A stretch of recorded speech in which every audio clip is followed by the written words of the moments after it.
Al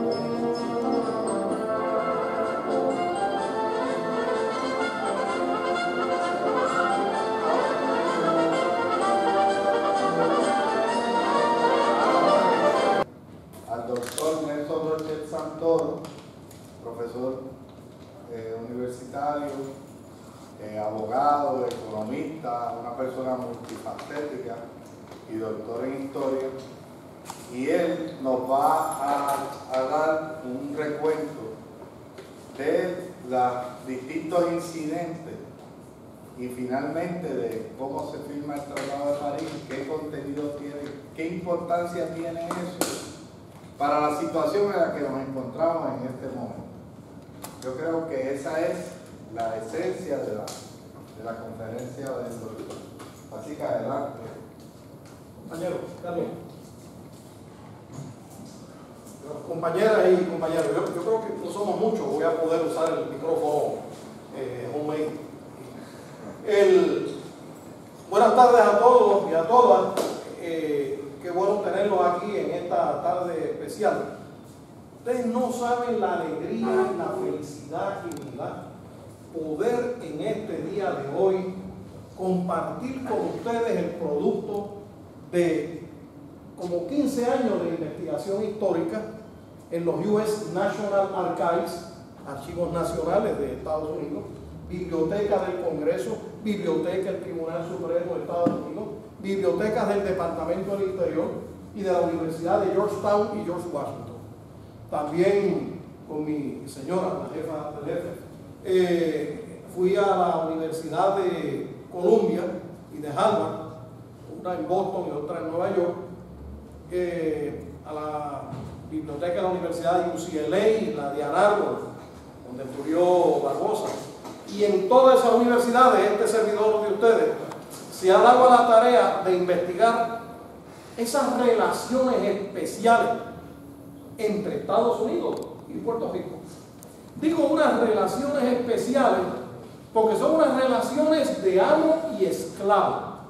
En esta tarde yo me propongo demostrar que esas relaciones político-jurídicas entre Estados Unidos y Puerto Rico expresan el racismo supremacista blanco anglosajón de la gran cultura y sociedad norteamericana, de la gran nación americana, como dicen mucho por ahí.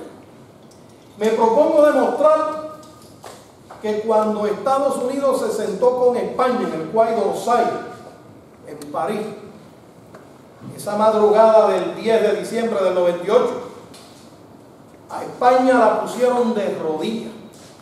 Y el jefe de la misión diplomática americana, el jefe alterno, alguien dice que era el jefe real, el millonario racista supremacista Wayne Reed, dueño del New York Tribune, asesor político del presidente William Bill McKinley,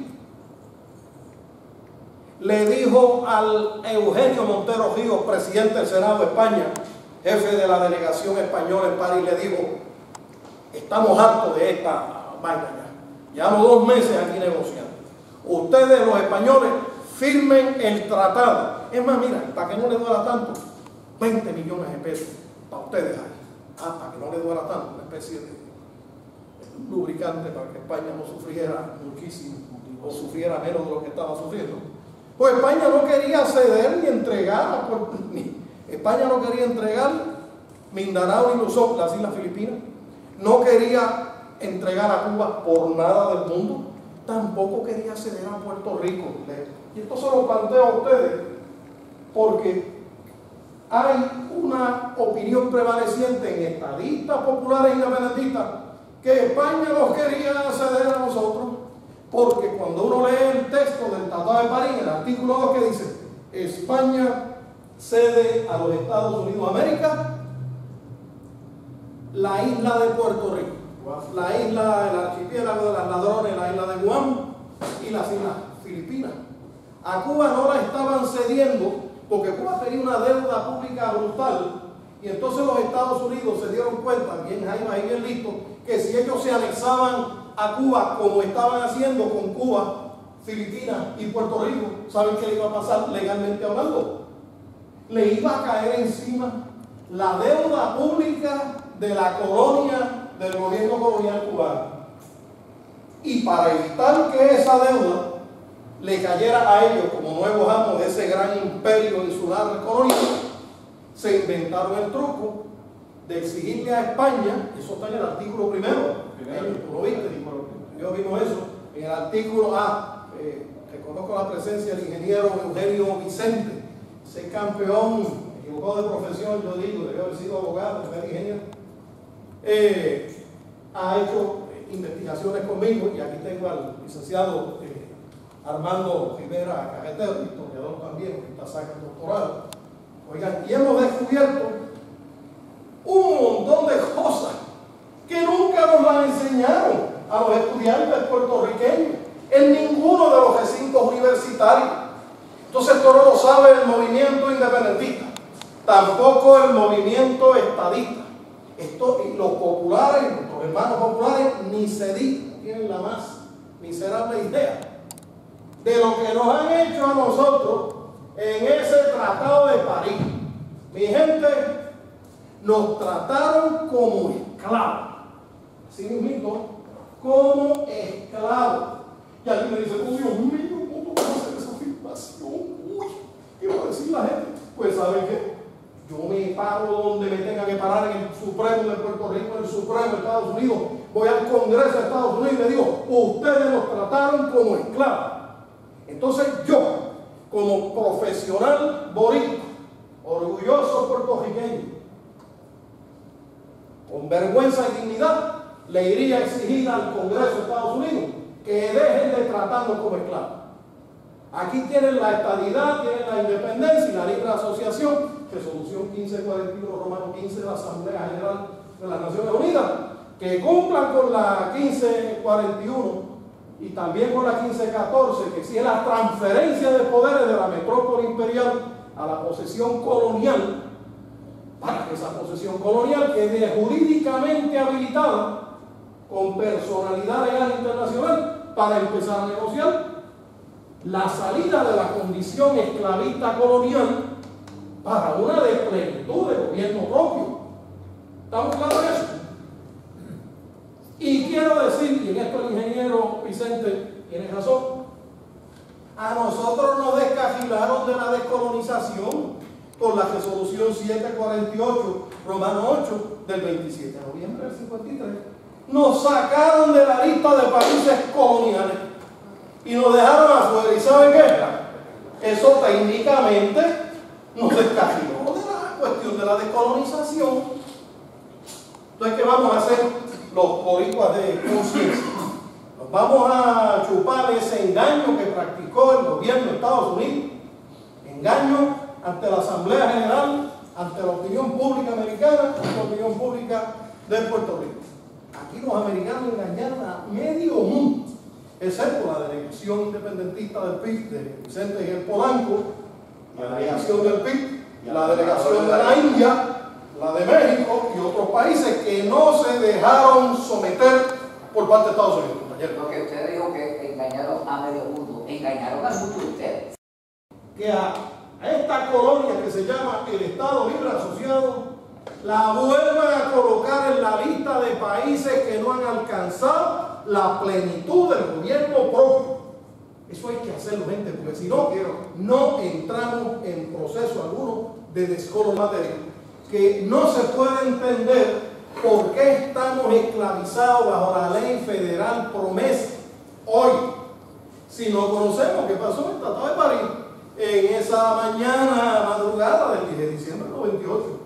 ¿Por qué estamos en depresión y crisis económica que no hay manera, le digo yo a ustedes, en esta colonia sin soberanía para resolver los problemas económicos, sociales que vienen de los problemas económicos y problemas económicos que agravan los sociales en una relación biunívoca, en que los problemas de una esfera agravan los de la otra y los de la otra agravan los de la primera. Aquí en la vieja prédica el Partido Popular decía que vamos a bregar con los problemas económicos y sociales, de pobreza, miseria, y vamos a dejarnos del estatus en una esquinita. ¿Sabe qué? Esa metodología línea de pensamiento nos ha llevado al desastre político, económico y social presente. Pero entonces basta decir que esta grave depresión que estamos padeciendo, nos estamos quebrando, arruinando cada vez con toda clase de crisis política, económica, jurídica y social. Oigan, y el problema este del estatus que tenemos hoy, que mientras no se resuelva, agravará la crisis al nivel que seguiremos arruinando hasta el hasta lo último. Y eso no se puede permitir. Entonces vamos aquí a aprovechar la charla de esta tarde para entender cómo hemos venido a caer en esta situación de esclavitud política, de esclavitud jurídica, de esclavitud económica, esclavitud en todos los órdenes de nuestra vida. Se van a sorprender ustedes desde cuándo ha venido esa condena, ese señalamiento, esa imputación. Vamos a ir rapidito aquí en la historia a ver quiénes denunciaron que Puerto Rico se encontraba esclavo. Toda su voluntad se halla de nuevo sometida al control, a la dominación, a la titularidad en pleno dominio de otro ser humano. Eso es lo que enseña el diccionario Black, 18ª edición que usamos los abogados. ¿Quedó clara? ¿Qué les pareció esa definición? Oiga, es que siempre el esclavo es propiedad en cualquier jurisprudencia. Oiga, entonces el Tribunal Supremo de Estados Unidos, en el caso de Dred Scott versus Sanford, 60 jueces, 393, a la página 404, 412, definió los principios del derecho esclavista de Estados Unidos. ¿Cuáles son? Número 1, el esclavo, si es negro, no tiene derecho que los blancos le tengan que respetar. Número 2, aquellos que descienden de negros traídos como esclavos a Jamestown en 1619, ¿saben qué? No puede tener los mismos privilegios, ventajas e inmunidades y derechos de los ciudadanos americanos blancos. ¡Wow! Tercero, ojo, alerta, el estatus político y los derechos civiles de los negros serán determinados ¿por qué? Por los blancos. Miren qué cosa más simple. Pero a la misma vez más barbárica y asquerosa. Es una asquerosidad, una cosa horrible. El estatus político y los derechos civiles de los negros serán determinados por los blancos. Otras palabras, que los esclavos negros están bajo poderes plenarios de la gente blanca. Viene el latín plenum, que quiere decir completo. Oiga, yo le digo a mi hermano Genio, a mi hermano Carlos aquí Guzmán, ustedes están bajo mis poderes plenarios. Les dije de una forma elegante, cachendosa. ¿Ah? Que son mis esclavos. Porque yo determino el futuro de ellos. Al determinar el estatus, puedo determinar el futuro de ellos, el presente y el futuro. ¿Y qué derechos tienen? Entonces, oiga, y si yo digo que él no tiene derecho, o que Carlos, hermano, no tienen derecho que yo les tenga que respetar, ¿qué es lo que estoy haciendo? Los declaro mis esclavos. ¿Quedó claro eso? Ese es el derecho esclavista de la gran nación americana, en el caso de Scott versus Sanford, 60 UX 393. Está en el internet, lo pueden bajar, bien lindo taller. Pero eso está vigente. Sí, sí, está bien. Oiga, miren esto. Esa es una decisión de cuándo? Del 2 de marzo de 1857, tomo 60, colección United States Reports, página 393, que es donde empieza el caso. Un caso más largo de la esperanza un pobre, tiene como 200 páginas. 7 opiniones, no, 6 jueces, 7 jueces a favor de esa porquería, esa atrocidad, y 2 jueces disidentes en contra. Los jueces Curtis y McLean, todos los demás, empezando por Roger Brooke Taney, emitieron esa opinión y está en los libros de jurisprudencia del Tribunal Supremo de Estados Unidos. Yo no sé cómo ese país tolera una decisión en sus libros de jurisprudencia. Eso es para sacar ese tomo completo y quemarlo. Pero es una asquerosidad, una barbaridad. Pura barbarie. Esa pregunta que hizo él es muy interesante. Preguntó, ¿y eso todavía está vigente? Sí, está bien. Sí, porque no los han eliminado. Está en la ¿Por jurisdicción. qué? ¿Por qué? Porque Estados Unidos utiliza esa influencia esclavista en todo el ámbito de sus relaciones exteriores. Ok, En todo el ámbito de relaciones exteriores. atendiendo ese comentario, miren esto. Dice el Solicitor General de los Estados Unidos. ¿Se acuerdan de Donald Verrilli? El año pasado fue Donald Verrilli, Solicitor General, que dijo que esto de Lela, eso no existía, que esto no tenía soberanía, que la constitución nuestra no es nuestra, era del Congreso, porque ellos fueron los que la autorizaron finalmente. El Solicitor General de Estados Unidos, hace 120 años, en el Supremo de Estados Unidos, Mr. John Griggs, abogado republicano, dijo: el gobierno federal es el administrador de los territorios de Estados Unidos y los administra para beneficiar exclusivamente ¿a quién? A los 48 estados. ¿Qué les parece? Esa aclaración del Solicitor General Mr. John W. Griggs, que el gobierno federal es el síndico administrador de este y todos los territorios y los administra en beneficio exclusivo de los 48 estados. ¿Nos definieron como esclavos ahí, sí o no? Pues claro, sirvientes, servant. ¿Y saben qué? Pedro Pierluisi, el 9 de diciembre del 2016, dijo en el Congreso: señor presidente, yo tengo que salir en defensa de mi pueblo. Aquí lo que hay es una relación de amo y esclavo. Master and servant. Servant tiene dos significados alternos. Sirviente del que lo contratan para que sea un lacayo o un sirviente allá en la casa, o esclavo. El esclavo es un sirviente. Y Pierluisi dijo que la relación entre Estados Unidos y Puerto Rico era master and servant. Anda para el carajo. Pero vamos ahora a la historia, rapidito, un paseíto, a ver quiénes decían que estábamos esclavos. Expresidente republicano denunció en Ann Arbor, Michigan, donde la universidad donde estudió Barbosa, el 18 de diciembre de 1901. ¿Qué le pasa a mi pueblo? ¿Qué le pasa a mi nación? ¿Qué le pasa a mi partido republicano? Ahora están en el negocio de comprar seres humanos. Le dieron 20 millones de dólares a España para ganar título de propiedad sobre 10 millones de habitantes de Filipinas, Guam y Puerto Rico. Le salimos a los americanos a $2 per cápita. Tremendo negocio. Y alguien decía, en la tradición política y cultural americana, comprar seres humanos era parte de su tradición, de su cultura política y social y económica.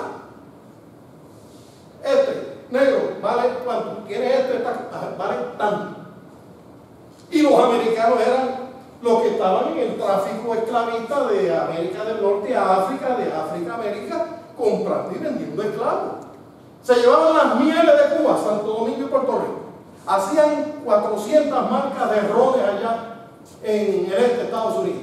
Después se iban para África con todos esos galones a comprar negros por cantidades industriales, para después venderlos en Brasil, Colombia, Venezuela, Georgia, en Mississippi, Alabama. Esos americanos, tremendos comerciantes, se vendían hasta ellos mismos, si no había más nada que vender. Oiga, y así ellos, después de esclavizar a los indios en el sur de Estados Unidos y que los indios se les murieran, a los indios no servían para esclavos, se fueron a África, trajeron negros africanos y los pusieron a producir tabaco y algodón por un tubo.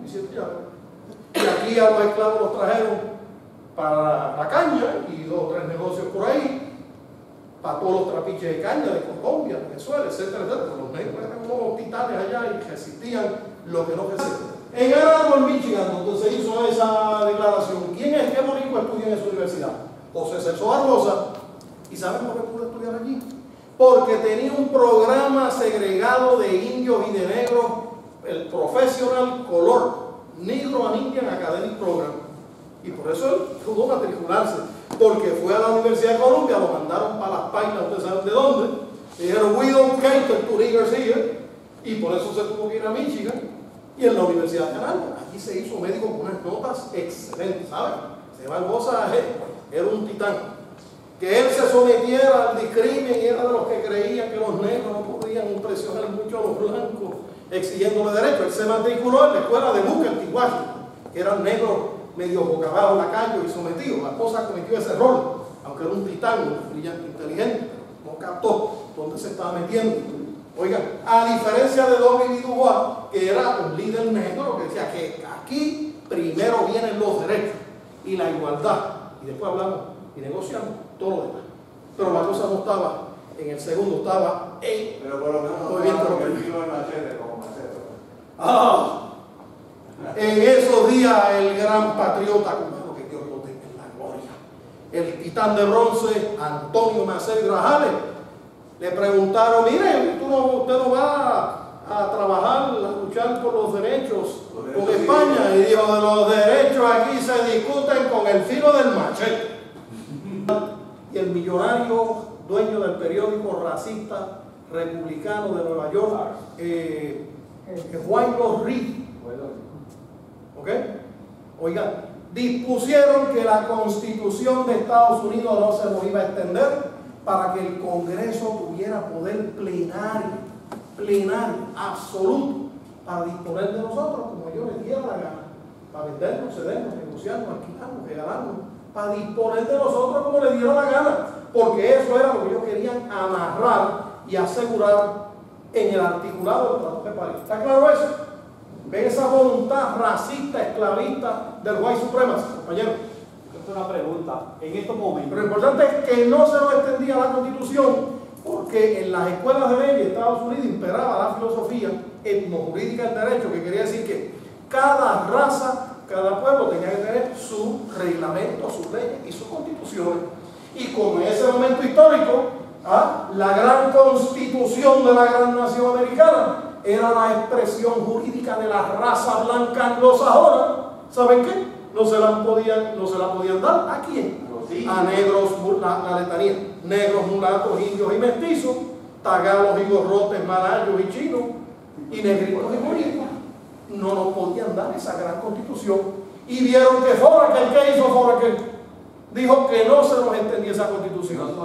¿Cómo entender ese acto discriminatorio si uno no conoce la historia del pensamiento político y constitucional? Y nos aprendía uno lo que era la filosofía etnojurídica del derecho. ¿Quedó claro eso? El doctor Wiener, catedrático de la Universidad de Yale, es un experto en ese tema. Hay derecho constitucional universal al voto. Aclaro eso. Y usted puede ser ciudadano americano, como la gente de la Virene, Guam, American Samoa y Puerto Rico, y no tener ¿qué? Derecho de votar por el presidente, vicepresidente, senador y representante. ¿Vieron eso? Mi amigo el licenciado Igartúa, tremendo estadista, allá en Aguadilla, en mi pueblo, dijo: voy a demandar al gobierno de Estados Unidos y reclamaré la ciudadanía americana como base para que me den el derecho de votar por el presidente. ¿Qué le pasó al amigo Igartúa? 5 intentos al bate. No se leyó el caso de los mataderos de Luisiana. No se leyó el caso de Slaughterhouse Cases de 1873, el caso de los mataderos de Luisiana. Unos matarifes. Oiga, el estado de Luisiana tuvo una legislatura en 1866 que era una partida de más pillos y más corruptos que los que están en Cámara y Senado. 4 veces más pillos, 10 veces más cleptómanos. Y se pasaron raqueteando, ellos se robaron hasta ellos mismos allí de tan pícaros y corruptos. Entonces crearon una compañía de sacrificar carne en el muelle de New Orleans, The New Orleans Crescent Meat Sacrifice Company. Oigan, y viene esa legislatura y pasó una ley que dice: toda carne que se vaya a vender en la ciudad de New Orleans tiene que ser sacrificada en ese kiosquito que En el tenemos. matadero de ellos. 100 millas a la redonda de New Orleans, la madre para el que mate un cabro lechón no tiene que llevarlo a New Orleans. Mi gente, viajar 100 millas para llevar cabros y vacas, para sacrificarlo en ese kiosco que habían montado esos corruptos de esa legislatura ladrona de Luisiana. Oigan, ¿y qué pasó? Que los matarifes, miles de gente blanca que eran matarifes, dijeron: ¿pero qué es esto? Y mis derechos y privilegios e inmunidades bajo mi gran constitución, me lo están violando, yo quiero matar lechones y vacas también para guisar. Pues entonces demandan al gobierno de Luisiana, en caso de llegar al Supremo, y viene el juez racista Phil, y dijo, qué chévere, ahora yo voy a aprovechar este casito maravilloso y me voy a inventar la doctrina que la ciudadanía americana no tiene esos privilegios, inmunidades y derechos civiles. Ahora yo voy a decir que la ciudadanía federal nacional americana no tiene derechos civiles de un caramba, que todo el que quiera reclamar derechos civiles vaya a llorarle al Estado al cual pertenezca, y si el Estado no le quiere dar nada, pues que se jorobe. No, lo que dicen es que esos derechos provienen de la ciudadanía del Estado, no de la ciudadanía americana. Quedó claro eso, que lo importante no era ser ciudadano americano, era ser ciudadano del Estado. Pero como los gobiernos de los estados tenían un chojo de jacistas reventados allí, y algunos eran corruptos, pues entonces al referirlos a llorarle a la legislatura de Luisiana, la legislatura de Luisiana dijo, no, todo el que quiera comer carne y sacrificar animales tiene que traerlo al kiosquito de nosotros aquí en New Orleans. Bueno, pero eso fue un problema, pero el problema mayor fue que el juez racista Phil vio en ese caso una oportunidad para que los negros que habían liberado en 1865 con la enmienda 13, cuando vinieran al gobierno federal reconoce el derecho de ser un elector. El gobierno de Estados Unidos se iba a zapatear diciendo, ven acá papi, aquí tú no tienes nada que buscar, vete al gobierno de tu estado, y si el gobierno de tu estado te da derecho al voto, pues tú votas. Si el estado no te da derecho de votar, te moriste, pum. Pero el gobierno federal no vengas a reclamar derechos de ninguno. Que ser ciudadano federal americano es entrar y salir a Estados Unidos, ir y salir a Washington DC, montar la casa donde tú quieras en Estados Unidos, que si te arrestaron allá en Turquía y te quieren pasar por la piedra, pues que vaya el cónsul, papi, ¿qué pasó? ¿Está bien? ¿Te necesitas ayudita? Pero nada más. Entonces, los negros, cuando los negros fueron a reclamar derechos civiles, derechos de votar, basado en su ciudadanía americana, se chavaron los pobres, porque bajo la doctrina de los slaughterhouse cases, la ciudadanía americana no era fuente para ganar el derecho de votar por el presidente, vicepresidente, senador y representante. Eso quiso decir que cuando mi amigo Igartú, estadista, demandó al gobierno de Estados Unidos amparar la ciudadanía americana para pedir el derecho al voto, lo mandaron para las páginas, ustedes saben de dónde, compañero. Siguiendo ese paso de Igartú, ¿de dónde sacó Muñoz Marín entonces ese deseo de que los puertorriqueños tuvieran derecho al voto por los presidentes de Estados Unidos? En el año agosto del 61, Muñoz Marín empezó a jugar asusado por los estadistas de Leopoldo Figueroa, Miguel Ángel García Méndez, empezó a jugar con la idea de que el crecimiento del ELA podía abarcar tener el voto por el presidente, y se mandó a hacer un estudio, que yo lo tengo. Pero lo que no contaba Muñoz Marín es que en la nación americana, ¿qué problema tenía el voto como derecho?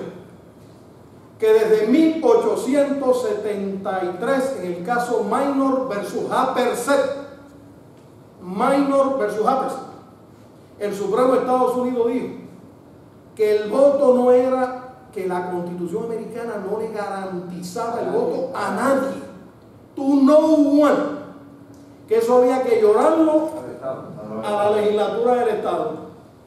Pero como todos esos gobiernos estatales estaban llenos de racistas y xenófobos y misoginistas, o sea, enemigos de la igualdad de la mujer, pues no le daban el voto ni a las mujeres, ni a los negros, ni a nadie que no le diera la gana, a todos esos trogloditas que dominaban los estados, los gobiernos estatales, la gran nación americana. ¿Quedó claro eso? Crearon un sistema de que había que coger unos exámenes y que había... La enmienda 15 prohibía el discrimen racial en el reconocimiento del derecho al voto, pero no prohibía el discrimen por otros mecanismos. Por otras razones. No saben leer. Entonces los estados, a partir de 1890, con el plan Mississippi, empezaron a pasar leyes exigiendo, tú quieres votar, demuéstrame que le han pagado al tesoro del estado durante 10 años corridos que tú has pagado tributo. Pero bendito, los esclavos negros que se liberaban no tenían, tan pelados, estaban arrancados, no podían cualificar. Entonces tenían exámenes de alfabetización. ¿Tú quieres ser elector? Aquí hay 40 preguntas, contéstalas aquí y si tú las pasas, te reconocemos como elector. Adivinen qué pasó. Venían gente negra con 2 y 3 doctorados en filosofía, ciencias políticas y salían 2 colgados siempre. Pero entonces venían jíbaros y white trash y gente analfabeta blanca y pasaban con 100. Gente que no sabía leer ni escribir pasaban con 100 y 90 y 85. Gente analfabeta, blanca, y eso pasaba. Pero los negros llegaban con doctorados y maestrías y siempre estaban colgados. Entonces ahí la Comisión de Derechos Civiles, que se crea por ley federal en 1857, hizo una investigación de campo y encontró que todo el sistema de inscripción electoral desde Texas a Virginia, pasando por Tennessee y Arkansas, eran rotundos fraudes, leyes racistas, mecanismos electorales racistas para que los negros jamás pudieran ser electores para suprimir el voto negro. Y ese relajo empezó en 1890 con el plan Mississippi y terminó en 1907 con el plan de Virginia. Y entonces a la época del Tratado de París, todos los negros habían sido barridos de las listas electorales, hasta que en el año 65 Johnson, por las presiones internacionales de las Naciones Unidas, decide torcerle el brazo a los racistas del Congreso para que aprobaran el Voting Rights Act del 5 de agosto del 65. ¿Estamos claros? Pero al día de hoy hay 1.500 pleitos en las Cortes Federales de más de 40 estados, de negros, comunidades negras, indios, comunidades indias, quejándose que no los dejan inscribirse. Y si los inscriben, le anulan el voto. Y lo sacan de la lista. También. Entonces van a votar y no aparecen en la lista. Y si están votando de corrida, eliminados de la lista, pero a cuenta de que ellos no me han muerto. Oiga, y si están votando, le diluyen el voto. 1.500 pleitos. Y la Universidad de Dayton, Ohio, tiene una profesora, Bernilia Roberts, una abogada negra que es la que está defendiendo a todas esas comunidades. Al día de hoy hay ese problema de que a los negros y los indios. No, es un relajo. Oigan, no hay seriedad ninguna de ese sistema electoral norteamericano, un sistema racista de arriba abajo. Sí. ¿De dónde se origina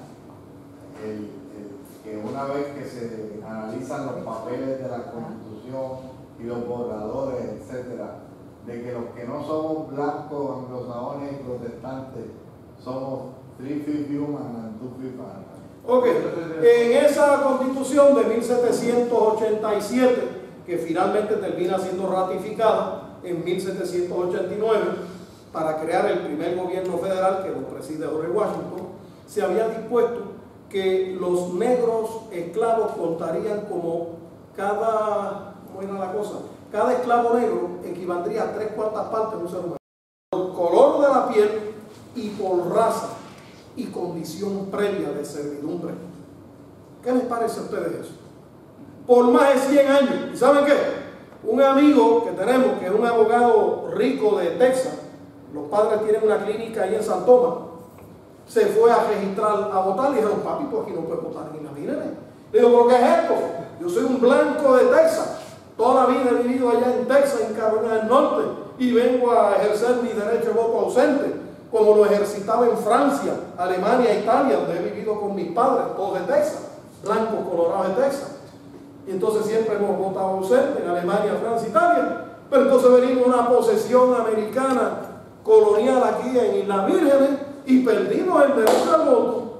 Si regresamos a Estados Unidos, entonces allá seguimos votando. Pero si nos quedamos en Puerto Rico o nos quedamos en San Tomás o Santa Cruz, no podemos votar. Le metí una demanda al gobierno de Estados Unidos alegando que la enmienda 15 prohíbe el discrimen racial en el reconocimiento del derecho de votar y que a los pobres negros de Islas Vírgenes los tenían todos discriminados por negro y no lo dejan votar, ni ausente ni presente ni nada, y que blancos como él caían en territorio de las vírgenes y perdían todos sus derechos civiles. ¿Alguien tiene explicación? ¿Qué dijo Romero Barceló frente a ese problema enojoso? Discrimen geográfico. ¿Cuántos creen que es discrimen geográfico? Ese es un cuento de Romero. ¿Cuántos creen que es discrimen racial? Discrimen racial, Lo que claro. pasa es, Oiga, Romero lo que pasa es que está leyendo el texto del caso del Tribunal Supremo y ese texto es engañoso, porque el propio Tribunal Supremo disfraza el discrimen para que parezca lo que no es. En el caso, ellos hablan de discrimen geográfico porque en el caso Balzac, de su pueblo de Puerto Rico, el juez Taft dice que los derechos dependen de locality. de la localidad. ¿Dónde geográfica. fue estar? De eso que depende el derecho. Y como tú estás en un lugar de esclavo, no tienes ninguno. Ok, ¿quieren saber la verdad histórica detrás de ese discrimen? de esclavo. No tienes Agárrense bien de las manos, como decía la canción, agárrense bien de la silla. Miren, en 1870, 1890, en la tierra de los nivelungos en Alemania, que gente genio y yo tanto queremos, Alemania, Deutschland, había unos geógrafos, científicos, etnógrafos alemanes, Karl Ritter, Friedrich Ratzel, se escribe Ratzel, pero la A en alemán contiene, se pronuncia como es. Y Ratzel se inventan una teoría basada en las observaciones del gran naturalista alemán, ese naturalista alemán que estuvo por aquí, por todo el mundo, Humboldt, Alexander von Humboldt. Oiga, y desarrollaron la teoría del determinismo fatalismo geográfico. ¿Qué postulaba esa teoría? Que pueblos que vivían dentro de los 20 grados latitud norte del Ecuador y 20 grados sur, ¿qué problema había? Que el clima tropical los hacía las 3 veces.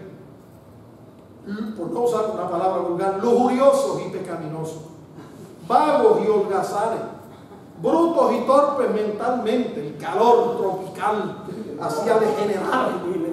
Oiga, y entonces que usted podía ser blanco, hincho, colorado, de ojos verdes, de ojos azules, de ojos claros, pero si caía en una isla tropical, tan pronto pusiera usted los pies allí, le iban a saltar las tentaciones lujuriosas. Se iba a poner lujurioso. ¡Wow! Se iba a poner bruto y torpe mentalmente. Como ella hierba. Y se iba a poner lujurioso y pecaminoso, vago y holgazán y bruto y torpe intelectualmente. Y que ellos, los americanos, lo lamentaban mucho, porque fue que Ellsworth Huntington y Karen Elsenburg, que eran geógrafos americanos, se fueron para Alemania, se embojacharon con esa teoría ridícula, llegaron a Washington, divulgaron esa teoría a los círculos congresionales y a todo el mundo allá en Estados Unidos. El National Geographic se emborrachó con eso y dijo que tronco es ciencia. Extraordinario. Y en 1898, cuando negocian el Tratado de París, los que estaban allí llegaron imbuidos de esa teoría del fatalismo, determinismo geográfico. El 65 de infantería. Gente, un regimiento reforzado rompe el cerco de 4 ejércitos chinos. Le dice a todos esos gringos muertos de hambre y pasando frío: cojan la bujilanga, lárguense por aquí.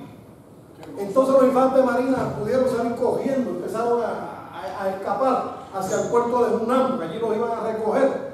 Los últimos en salir, con 4 ejércitos chinos llenos de mala fe, tratando de pasar por la piedra a los boricuas, y los boricuas se le escaparon a los chinos, rompieron el cerco chino, protegieron a toda esa división de infantes de marina para que cogieran las bujilangas, y ellos cogieron las bujilangas, y los últimos que salieron fuimos nosotros, con todo ese choco chino detrás. Pero triunfamos, demostramos que éramos tremendos soldados, compañeros. Decía Héctor Luis Acevedo en la campaña cuando quería ser gobernador, decía textualmente, este es un documental de él, decía que en Corea, mientras los otros cogían, ¿y quién eran los otros? Los americanos. Nosotros nos bajábamos por dignidad. Y esto es un documental de ese zángano que fue militar también, y admite que mientras los otros cogían, nosotros nos bajábamos como generales en gallinero ajeno. Si me permite un minutito. Mire, el 65 Infantería los americanos lo disolvieron por eso. No, Por- sí, Lo 1954. disolvieron, perdón, porque pensaron, si estos jíbaros se fajan así en gallineros ajenos, en su tierra si se llegan a fajar aquí, no nos tocan ni a pellizco. Y cogieron el 65 infantería y los disolvieron. Claro, la brigada británica que peleó heroicamente en las lomas de Corea no resistió el ataque de los chinos. La brigada francesa, la brigada turca, todos los pasaron por la piedra. Los únicos que tuvieron éxito en esa región fue el 65. Cruzaron el río Injin, llegaron al otro lado, sacaron a los chinos, se treparon en las lomas arriba, a patá, cañonazo, a palo, a bayonetazo, limpiaron las lomas esas de todos esos chinos allá y se treparon allá arriba. Eso lo hizo el 65, en el primer año en que estuvo allá. Oigan, esa disposición que se firmó el 10 de diciembre del 98 se ratificó por el Senado de Estados Unidos el 6 de febrero de 1899. Invocó a Estados Unidos en la relación de amo y esclavo que nace y surge de ese texto que ven ahí. Pero yo les pregunto a ustedes, ¿ese lenguaje contiene racismo? Sí. Sí. ¿Quién cree que no? ¿Alguien cree que no? Hay racismo supremacista blanco ahí metido, anglosajón. Claro, ingeniero Vicente. ¿Por qué? Porque los padres fundadores de la gran nación dijeron, no, en las generaciones anteriores no nos vamos a meter a ponerle trabas, que le pongan trabas al ejercicio de la discreción ejecutiva del presidente y sus embajadores. ¿Ejercicio de qué palabra? La discreción, soberanía. la soberanía Esa es la nacional, palabra. según la expresa el Ejecutivo Federal, que son los presidentes de Estados Unidos. No queremos ponerle trabas, queremos que tengan toda la libertad del mundo. Ahora, si ese tratado va a tener efectos en el derecho constitucional interno, pues ahí que tenga la ratificación de 2/3 partes de los miembros del Senado. El estatus político y los derechos civiles de los nativos cedidos por España y Estados Unidos serán determinados por el Congreso. Esa es una redacción que viene del derecho esclavista de Estados Unidos, que está recogido en el caso de Drescott versus Sanford, volumen 60, colección United States Reports, 393, las páginas 404-412. Ahí está. En otras palabras, en el artículo 9 del Tratado de París, segundo párrafo, nos han, perdonen la palabra, espetado, nos han endilgado el derecho, el tercer elemento ideológico del caso icónico del derecho esclavista de la nación americana.